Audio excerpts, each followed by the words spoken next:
Welcome back to day 4, ladies.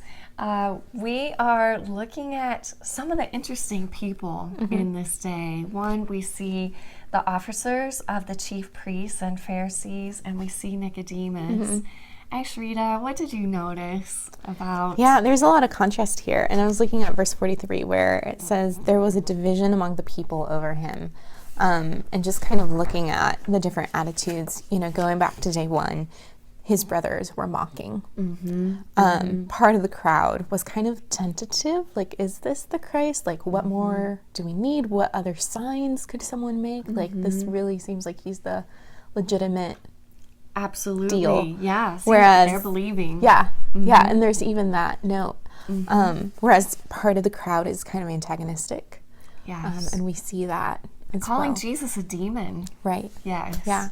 The Pharisees. Not a demon, but he has a demon. Yeah, you knew what I meant. I was tracking with you. The Pharisees, I mean, they're murderous is what I wrote down. Like, they are intent on killing him. And the soldiers or the officers are kind of skeptical. They come back, right? And like, I don't know, what he says kind of makes sense. And he teaches with authority. And then the last person that we see here in the text is Nicodemus. Yes. What do you think of him? I wrote down that he's kind of wishy-washy. Kind of half-hearted. Because it's ironic that, he says to them, it kind of seems like he's taking Jesus' side, right? When they're saying that we need to, have you been deceived? This crowd is accursed. Like, we need to kill him. And Nicodemus says, does our law judge a man without first giving him a hearing, learning what he does? Kind of like, hey, let's give him a break, maybe. But the irony is that Nicodemus did have that chance.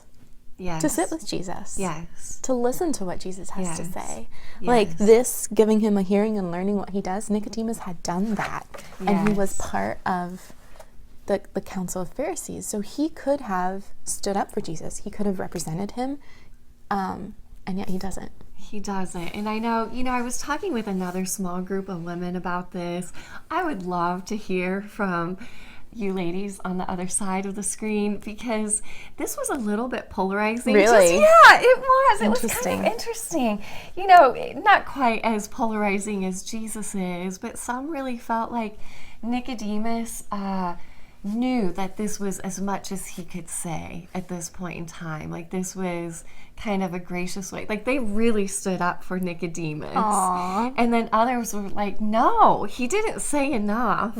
So just that, it's kind of curious. I'd be curious what others thought of Nicodemus. Yeah. Not that that is the main point of this passage. But it is interesting to carry over from chapter 3, where, we had this conversation about Jesus and Nicodemus, and seeing now, okay, because we don't know how that conversation ended, right? I think that was one of the things you pointed out. There's this tension of like, okay, what does Nicodemus do?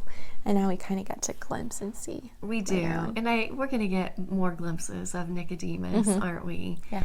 But really, summarizing, I love how you wrote out just the different reactions of all the people we've seen in chapter 7. Yeah. I think that is a very helpful exercise to do, and just to see there is a great division on who is Jesus. Right.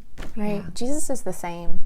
The reactions and the attitudes, I think, are indicative of the people's hearts. And I think it's the same with us today, right? Jesus is the same yesterday, today, and forever. And yet how we respond to him, how we worship him, says more about our own hearts. And that's so part of my application for this week. Yeah, love that, Ashrita. Thank you. Yeah.